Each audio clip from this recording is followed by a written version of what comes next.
Hi everyone, a huge thank you for joining me for this free video training where I'm going to be giving you some tips to survive lockdown and social distancing and keep your creative business going and do what you can to get through this very difficult time.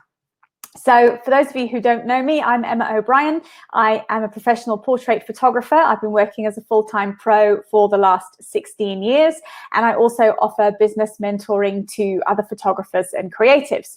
So in terms of my photography business, it'll have done very much what yours has done, which is ground to a screeching halt pretty much overnight. I've got clients postponing shoots.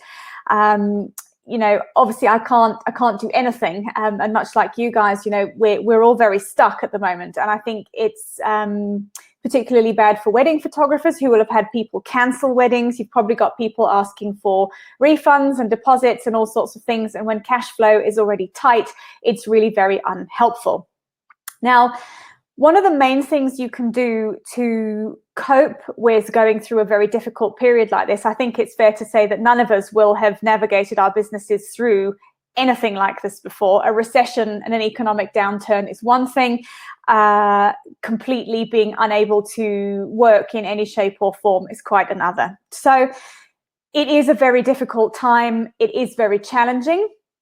And the one thing I'm gonna say is that if you allow yourself to become totally paralyzed by the fear and the uncertainty and the worry, your worst nightmares really are going to come true with your business. And I know that's easy. That's very easy for me to sit and say. So the challenge with this is to choose different thought patterns and to choose a more positive outlook. Again, easier said than done. However, I'm going to be sharing some tips and tools in this video to help you do that.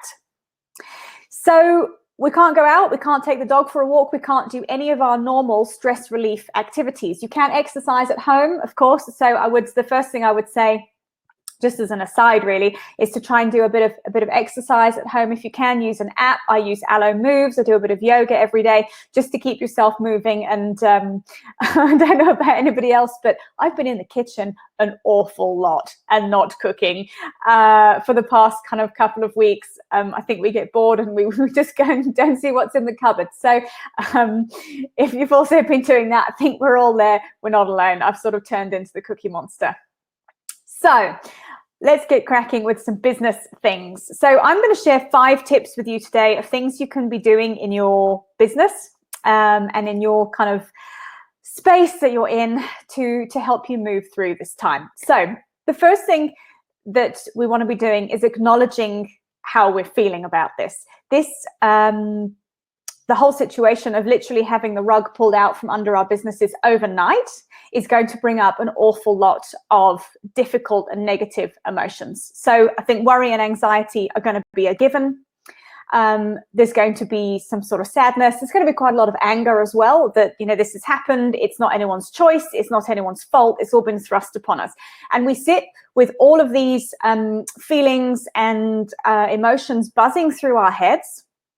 And they're incredibly distracting, and they're incredibly easy to get caught up in the kind of chit chat in your head about how terrible it is. And also, the more you look at what's going on in the news, what's going on social media, the more you talk to other people who also reinforce how terrible things are, you just sort of sit in this very negative, very draining state. So the feelings are there, right? The emotions are there. It's difficult, but the only way out of a situation like this is through it. And it's very important that you keep going with your business actions, your marketing, your plans, etc. But it's very difficult to do that when we're absorbed by feeling angry and worried and anxious, because it's paralyzing. It is paralyzing, and it stops you from taking any sort of action. So the first thing you can do is start to get everything that's going on in your head out and onto paper. So I'm a big fan of journaling. You can literally just get a notebook or a piece of paper and just allow what is in your head just to stream of consciousness on a piece of paper. Because if it's not in your head, and it's on a piece of paper, you free up space in your mind to be focusing on other things. So literally just sit and write out, this is how I'm feeling. I feel angry about this. I'm really frustrated about this. I don't know what to do about this. Just jot it all down and allow it to come out. You can set fire to the piece of paper afterwards if you like, if that makes you feel better. I think money worries are really, really big on the list for everybody. And again, with those, you can get them out of your head. What are your biggest fears about it? Write them down. Then you can start to brainstorm, what action you can take to try and alleviate that. I think a lot of banks and mortgage companies are offering payment holidays, payment breaks. I think banks will be offering overdraft facilities with better interest fees. There are various small business loans available depending on which country you're in. There are quite a few solutions to the kind of interim problem of a lack of income and a lack of cash flow. So rather than sitting and being consumed with the worry about it, start to have a look at where the solutions are to alleviate that problem. The other thing you can be doing is also, if you're not very good at chasing up payments and you've got clients that don't pay you on time, now is the time to chase up those late client payments and get that money coming in as well. Start to have a look where, who owes you money, where could you start to get some money in, just to obviously also alleviate that cash flow problem. There will be solutions available, but sitting in a abject panic doesn't help anybody, and it just actually makes you feel a lot worse. And the longer you leave it, if you can't meet payments, the worse it is. It's much better to communicate and find out a solution and find a way of getting through that. You can, talking to people, if you're self-employed, often you might spend a lot of time on your own. If you've got family, they'll be at home with you. But if you haven't and you live on your own, reach out and talk to other people and try and find some other people you can kind of have a bit of community with. I have set up a Photographer's Survival Guide to Lockdown Facebook group. It's completely free. You'll have had, when you've signed up for the video, you will have had a link to join that. If you've stumbled across this video having not signed up, pop me an email, emma@emmaobrien.com, and I'll add you into that Facebook group. So there's another strategy. I'm creating a little bit of a community of photographers and creatives where we can kind of work together in a positive space and share ideas of things to do. There's one thing kind of talking things through, and there's another thing just kind of sitting in the negativity. They're two quite different things. So I would encourage, if you need to talk it through and talk, kind of what's worrying you through with someone else, great, but just don't sit constantly in that conversation. You need to talk it out and then try and find a solution out of it. I'm kind of had talking about processing things and clearing your headspace, because not only do we sort of find solutions for the kind of immediate financial problems, as soon as you're not carrying this negativity and the worry around with you in your head all the time, you clear up space for a bit of creativity. Now, if you're watching this, it's because you're a creative, you're a photographer or an artist of some sort, and our creative brains need room in order to be able to come up with creative ideas. So the journaling and the kind of getting rid of and processing through the difficult stuff makes room for creativity.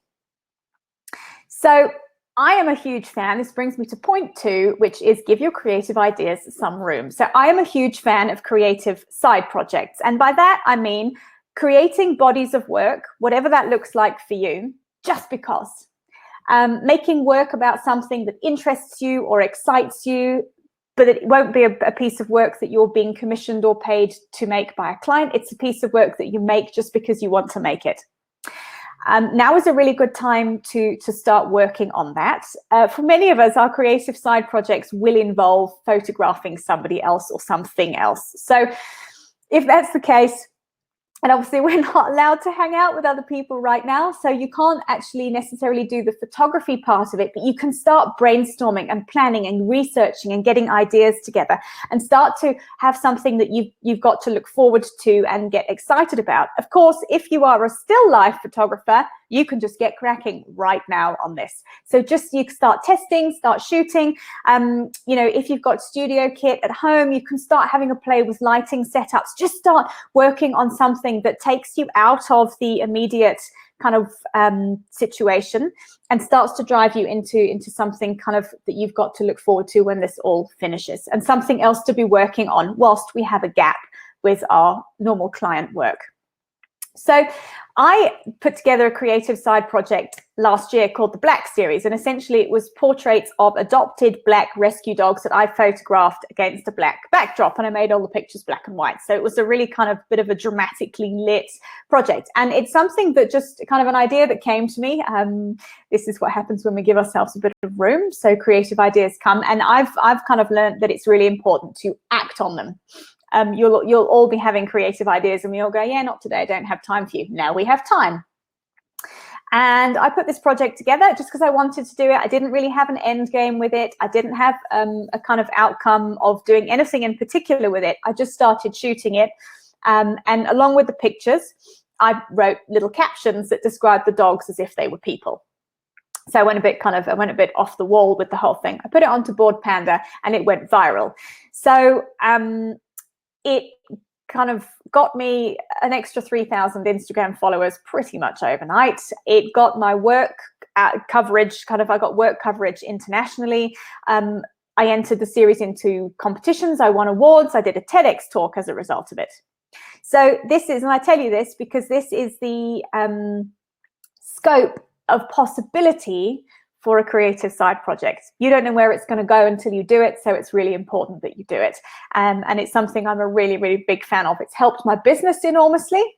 It's built my profile, so never underestimate the power of that creative side project. Get yourself a notebook and start jotting down ideas for what you can be creating during the downtime we have. And point number 3 is to keep connecting with your audience. I have seen a huge drop off in photographers sharing on social media, because a lot of people, when they share on social media, are literally sharing, hey, this is me, book a shoot. Hey, this is me, book a shoot. Hey, this is me, this is what I do, book a shoot. And it's sort of irrelevant at the moment because people can't book shoots. And I also think everybody's feeling very vulnerable. Everybody's feeling worried and uncertain. And we're going onto social media to look for a bit of light relief, people we can connect with, projects that have meaning. So this is the time to be sharing work and making the effort to really connect with the people who follow you on Instagram, Facebook, on your website. If you've got an email list, keep in touch with your clients. It's really important that you don't just drop off the face of the planet because everything's stopped for a little while. So I know it's very easy. We've just said we can't go out and shoot. So you're probably not going to have new work that you can share unless you want to get creative at home. But there's probably only so many pictures you can take of your dog and your kids and your houseplants. So have a look through your archives. I guarantee you'll have loads of images from way back in the day that you haven't shared for 4 or 5 years. You probably weren't on Instagram or doing anything when you were making those images 4 or 5 years ago. So have a look back through your archives, see if you can find some really cool images that you took that you haven't shared. And pop them out online, share them with your audience, write about them. Why did you make this image? What went into the making of this image? Just get creative with how you write about your work. This might be a bit of a challenge if you've not done it before, but it's a really good way of sharing your process with people and a really good way of connecting with people. Because as people connect with you now, when we're not in the process of selling anything, when it comes time, when everything calms down and we're all able to leave the house and get back to work again, you're going to be front of mind as a creative for people who've been watching your work and connecting with you. So just bear that in mind. It's quite an important marketing tool to be going on with at the moment. Point number 4, keep your goals in mind. I said at the beginning, it's very easy to slip into panic and worry and anxiety and uncertainty right now. And it's perfectly natural too, because this is a really weird and awful time to be sitting in, because we don't know what's going to happen. We don't know how long lockdown's going to last. We don't know how long the social distancing is going to last. We don't know when this is going to be over. So it's important to keep your goals in mind. I write every day. I journal and I meditate to just try and keep myself in this space of possibility rather than allowing myself to slip into panic and worry. And I sit and I will write down my 10 goals every day. Some of them are sort of longer term goals, some of them are shorter term goals, but in writing them down every day, it just keeps where you're aiming to go with your life and your business front of mind. And it keeps you in a positive space. Yeah, this is what I'm working towards. And yeah, this is what this is what I'm going to achieve. And it gives you an incentive to just do one thing every day in your business that moves you closer to reaching those goals. So that might mean, reaching out to somebody with an email, especially if you're thinking about putting a project together. It might mean sharing something on social media. It might mean doing a vlog or a blog. You can just start to get creative with what one thing can you do every single day to keep your business moving forwards in the direction that you're aiming for. In doing the kind of putting the goals down and keeping them front of mind, it gives me a bit of motivation to actually come and sit at my desk for a little while every day, rather than just kind of tapping out, procrastinating and saying, I'm just going to watch Netflix, or I'm just going to hang around in my pajamas and do nothing. We have got this gift. That's the way I'm looking at it. It's a gift of an opportunity of some downtime to really focus on what you want to be doing with your business, where you want it to be going, and to be planning and taking action to keep it going in the right direction. So one thing every day, one thing, that's it. It can be a tiny thing or a big thing, one thing. It's baby steps that get you to the achievement of a goal. And now you've got a bit of time to work on those. And the fifth thing I'm going to share with you, which sort of follows on, it sounds a little bit counterintuitive when I follow it on from keep going with your goals, is to take this opportunity to rest a little bit and look after yourself. If you're self-employed, and you have been for a while, like I have, you've probably not ever really taken a proper holiday. So I know if I have time off, well, actually that's a lie, I don't have time off at home. Sometimes I'll sit and go, yeah, I'm gonna take a day off. I work 7 days a week, or I was working 7 days a week. Even if I had a bit of a day off, I'd come switch the computer on and just think, you know what, I'm just going to get some of those emails done and some of those, bit of this admin out of the way before tomorrow. So, and then before you know it, it's 4 o'clock and I would be having been sat at my desk all day and then not taken a break. And I've done that for pretty much 16 years. We have this opportunity now to take a little bit of a break and a little bit of a step back and a little bit of a time to rest and regroup. I'm not suggesting you sit for the whole of lockdown in your pajamas watching Netflix. Just the previous point illustrates that quite well. But if you want to work half a day, you'll be amazed at how much you'll get done if you'll set yourself 4 hours to do some work and then take the rest of the day off. Great. Spend the time reading books. You can see there's rather a lot of books behind me. I own a very big collection of books, many of which I've never read, and I continually like to add to the collection. So this is a really good time to be able to spend 2 hours a day reading a book, or 2 hours a day watching an online course or researching something. So give yourself this time to sort of rest and reset. Creativity likes some room before it will come out to play. I can say the ideas I've had for the creative side projects I've done, which is where the kind of real creative outlet for me is in my life, has been like when I've been resting, when I've been finished a yoga session, when I've been after meditating, or after having just a bit of chill time. So just allow yourself this time. We've been given this pause. It feels a little bit to me like school holidays when you were a kid. We used to get, I'm British, I grew up in the UK. We'd get 8 weeks off in the summer holidays, and it kind of feels a bit like that. Hopefully it won't be 8 weeks, but it feels a bit like that. You've got this space where there's no pressure to do anything because nobody else is doing anything and nothing's really kind of happening too seriously. So you've got a bit of room to breathe.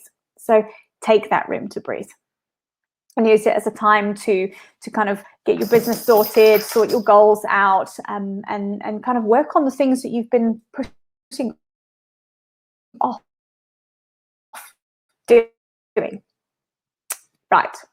So I hope this has been helpful. Please do come and join the Facebook group, Emma@emmaobrien.com.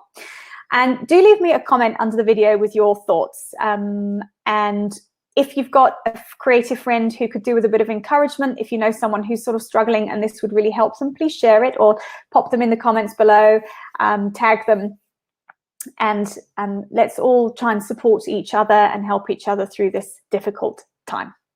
So if you want more video tutorials, you can hop over to my Instagram, which is @EmmaO'BrienPhoto, or the Mentoring for Creatives page on Facebook, which is @Mentoring for Creatives. There's lots of free video resources on there about marketing and business things. And there's also a few more things about mindset as well, which I think is really key at the moment. It's keeping our minds in the more positive space, so we are able to be motivated to keep taking the action we need to keep our businesses going in a forward direction at the moment. All right, thanks for being with me. I really hope you've enjoyed this, and I look forward to connecting with you on one of the social platforms very soon.